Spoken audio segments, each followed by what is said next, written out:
A Notícia está de volta com o senador Eduardo Suplicy. Senador, há uma chance do ex-governador José Serra sair candidato ao Senado também no ano que vem. Vai ser uma disputa dura, porque é a sua vaga que fica aberta por São Paulo. Sim, né? Vai ser difícil, dura. Eu tenho o maior respeito pelo José Serra e terei o maior prazer de debater com ele. Eu fui um eleitor do José Serra quando eu era presidente do Centro Acadêmico Administração de Empresas, em 1963, no Congresso da UNE, e foi um dos que o elegeram presidente da UNE. E nós tivemos muita interação em Então já são 78, velhos conhecidos. Ambos nos formamos em economia, tivemos ele em engenharia e administração, mas depois fizemos o pós-graduado, doutoramento em economia, e muitas vezes conversamos a respeito e fomos colegas no Senado já. Então terei o maior prazer de disputar com ele. É da democracia, podemos realizar debates e que bom. Senador... Eu sei que eu terei diversos adversários muito difíceis de enfrentar, mas estou super animado para conseguir uma votação ainda melhor que eu tive em 1990, 30% dos votos, 4.201.000, 98, 43% dos votos, 6.776.000 e poucos, e 48% dos votos no Estado, 51,37% aqui na capital, com 8.896.803 votos, e tem meu o eleitorado propósito é agora cativo. Ultrapassar os 50%. Vamos ver. Senador, a gente falou um pouquinho sobre as manifestações, sobre essa necessidade de renovação na política. A aliança de Eduardo Campos e Marina Silva, o senhor enxerga como uma proposta, uma possibilidade de renovação na política?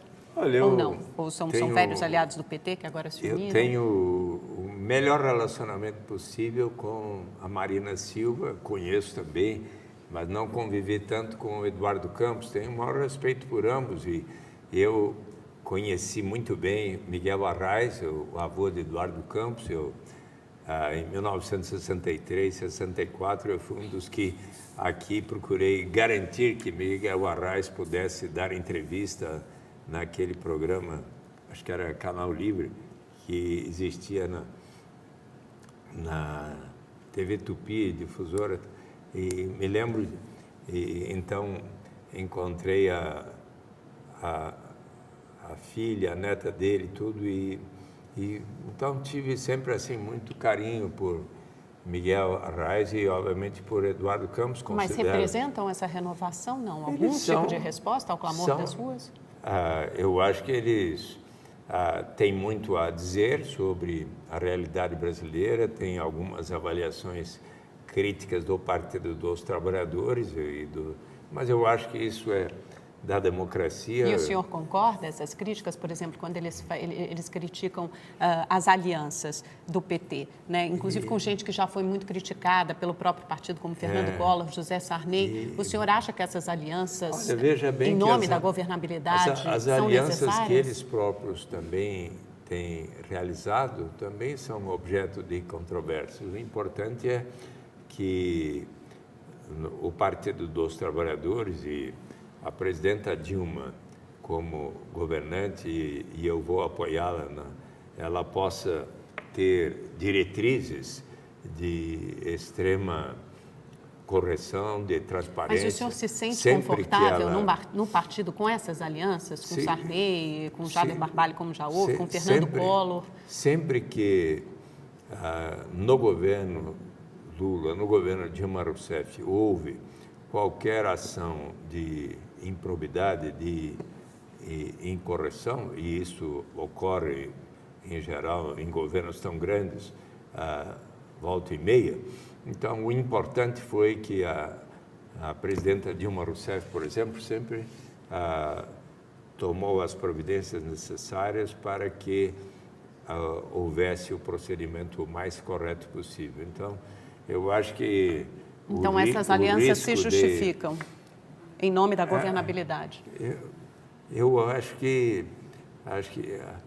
nós podemos fazer alianças, mas com limites éticos e importantes. E eu, por exemplo... Esses limites têm sido respeitados? O que eu posso lhe dizer, Amanda, é que, por exemplo, eu asseguro que durante todo o meu tempo que fui senador da oposição, junto ao governo Collor, ao governo Fernando Henrique Cardoso, ao governo Itamar Franco, aí até tinha uma atitude muito mais de respeito e tudo, mas e também durante os governos Lula e Dilma Rousseff, eu nunca condicionei qualquer voto meu à obtenção de qualquer cargo ou liberação de emenda e tudo. Eu, se puder Mas o governo faz dizer uma palavra à presidenta Dilma, é que ela diga a cada um de nós, senadores e deputados, votem sempre de acordo com o que vocês considerem o maior interesse do Brasil, Mas do não é povo isso que brasileiro, acontece na prática, e nunca né, senador? por causa de eventuais cargos que sejam concedidos por determinação, por solicitação de vocês ou por verbas. Isso aqui é o que eu recomendo se eu um dia estiver na chefia de um poder executivo, eu terei esta atitude, eu posso lhe assegurar. Então tá bom, porque o que a gente vê antes de votações importantes, liberação de emendas parlamentares, eu sei muitas disso, conversas, isso é o que acontece na prática. Mas o senhor não concorda? Não concordo com tal tipo de procedimento. Senador, na semana passada comemorou-se os 10 anos do Bolsa Família. Né? O senhor é muito ligado também a esses programas com renda mínima, depois com renda básica de cidadania.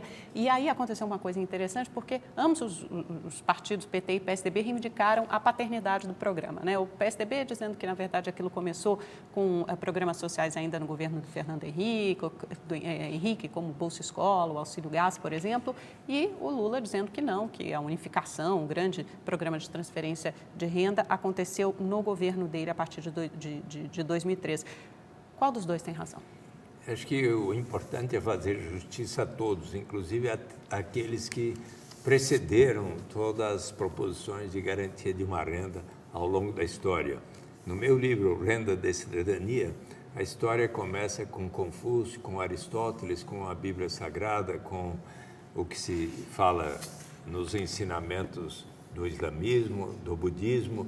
Vamos a Thomas More, a Thomas Paine, a Bertrand Russell, e economistas no mais largo espectro ao longo do século XX, laureados com o Prêmio Nobel, todos chegaram à conclusão de se prover a garantia de uma renda, seja através de um imposto de renda negativo, seja através daquilo que mais todos defendem, que é a renda básica incondicional ou a renda básica de cidadania. Vem de antes, então, veio o Bolsa Escola, teve origem no PT e no PSDB, e ambos os partidos, e todos aprovaram o programa Bolsa Escola, depois o Bolsa Alimentação, o Auxílio Gás e o Cartão Alimentação, no início de 2013, já no governo Lula.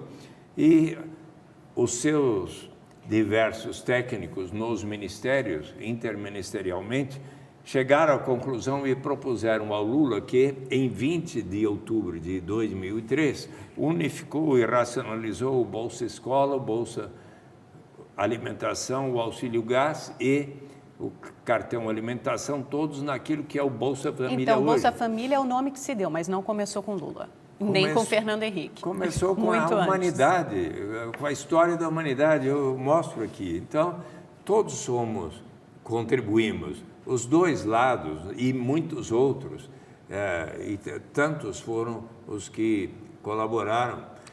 Quando o Lula fala, por exemplo, de herança maldita e diz que não recebeu um país com estabilidade, de Fernando Henrique Cardoso, o senhor acha, depois o Aécio Neves diz que ele nega a história. O senhor concorda com isso? Ele nega a história?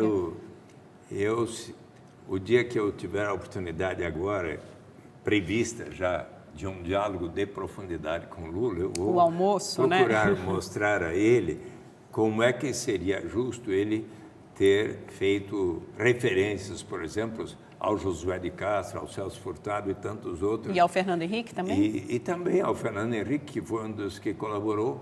Quando foi aprovado o primeiro projeto de garantia de renda mínima, Fernando Henrique Cardoso, como senador e líder do PSDB na sessão 16 de dezembro de 1991, disse: Trata-se de uma utopia realista, com os pés no chão, muito mais do que Ou seja, um já era a crédito em favor. dinheiro.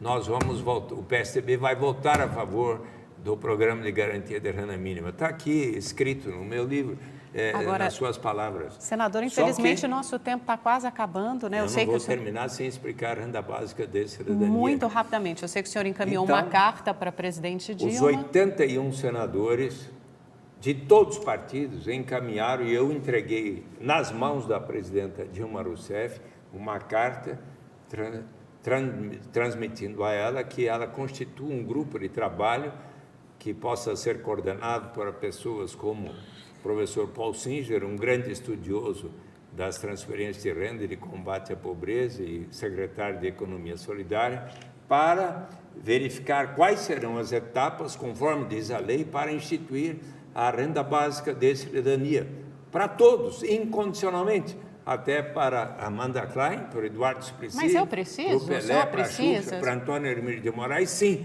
Só que os que temos mais, colaboraremos para que nós próprios e todos os demais venham a receber. E dessa maneira, eliminaremos toda e qualquer burocracia envolvida em ter que saber quanto cada um ganha no mercado formal e informal. Eliminamos qualquer estigma ou sentimento de vergonha da pessoa que precisa dizer eu só recebo tanto, por isso mereço tanto. Eliminamos o fenômeno da dependência que acontece quando você tem um sistema que diz quem não recebe até certo patamar tem o direito a tal complemento. Mas se eu for iniciar uma atividade que vai me render esse tanto, e daí consigo esse tanto, e vem o governo e me retira o que eu estava recebendo naquela atividade, eu talvez resolva não realizar a atividade e entro na armadilha da pobreza ou do desemprego. Mas é do ponto de vista da dignidade, da liberdade do ser humano, daquilo que nos fala o Prêmio Nobel de Economia Amartya Sen, que desenvolvimento, se for para valer, deve significar maior grau de liberdade para todos, é que nós teremos a maior vantagem na renda básica incondicional de cidadania.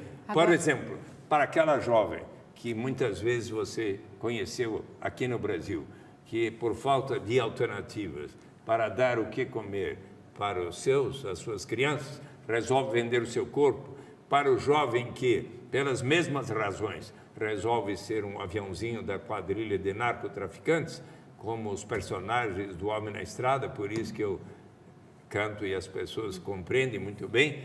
Então, para estas pessoas, o dia que houver a renda básica para ela própria e para todos, na sua família, ela vai ganhar o direito de dizer não diante de uma única alternativa que possa aparecer pela sua frente, mas que vai ferir a sua dignidade, colocar em risco a sua saúde e a sua vida. É neste sentido, portanto, que a renda básica de cidadania tem a sua maior vantagem. Senador, nós estamos caminhando para o finalzinho dessa entrevista. Eu queria fazer aqui no finalzinho o pinga-fogo, que eu falo uma palavra, eu quero que o senhor responda rapidamente com uma ou duas palavras, se o senhor é a favor ou contra, ou o que acha do tópico. Biografias não autorizadas.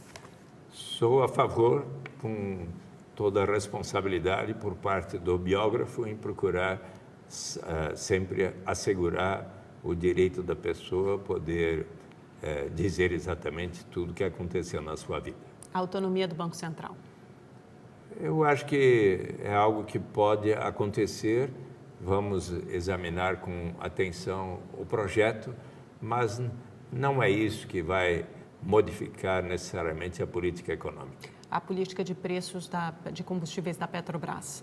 Eu acho que convém, sim, realizar o ajuste para que a Petrobras possa ter a sua rentabilidade formal, mas eu acho interessante examinar o exemplo que aconteceu no Irã, que resolveu elevar os preços dos combustíveis, que fez com que aumentasse o custo de vida para todos, mas e daí, ao mesmo tempo, resolveu, com a receita adicional que obteve, instituir $40 por mês para toda a população, instituindo uma renda básica para os 75 milhões de iranianos. E isso eu quero ir até o Irã para examinar como é que está indo. Uma vitória sua na política. Vai acontecer quando tivermos aplicado a renda básica de cidadania, felizmente aprovada por todos os partidos, está no programa do Partido dos Trabalhadores, da presidenta Dilma, aprovado por consenso no Congresso Nacional do PT, de fevereiro de 2010, e eu quero ajudá-la a colocar em prática. Um livro,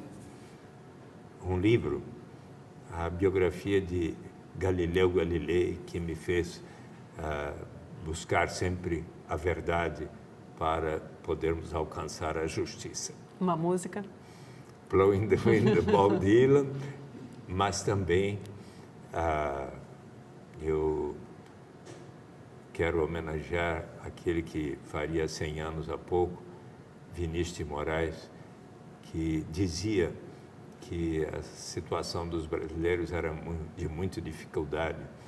Tristeza não tem fim, felicidade sim. A gente trabalha o ano inteiro e tudo para tudo acabar na quarta-feira. Mas depois, um dia, nós vamos ter manhã tão bonita, manhã, a vida, uma nova canção. Isso vai ocorrer o dia que estiver instituída a renda básica de cidadania. Senador, muito obrigada por ter aceitado o nosso convite, participado dessa edição do É Notícia. Muito obrigado, Amanda. Muita sorte ao senhor. Um abraço. Obrigada. E um beijo. Muito obrigada, senador.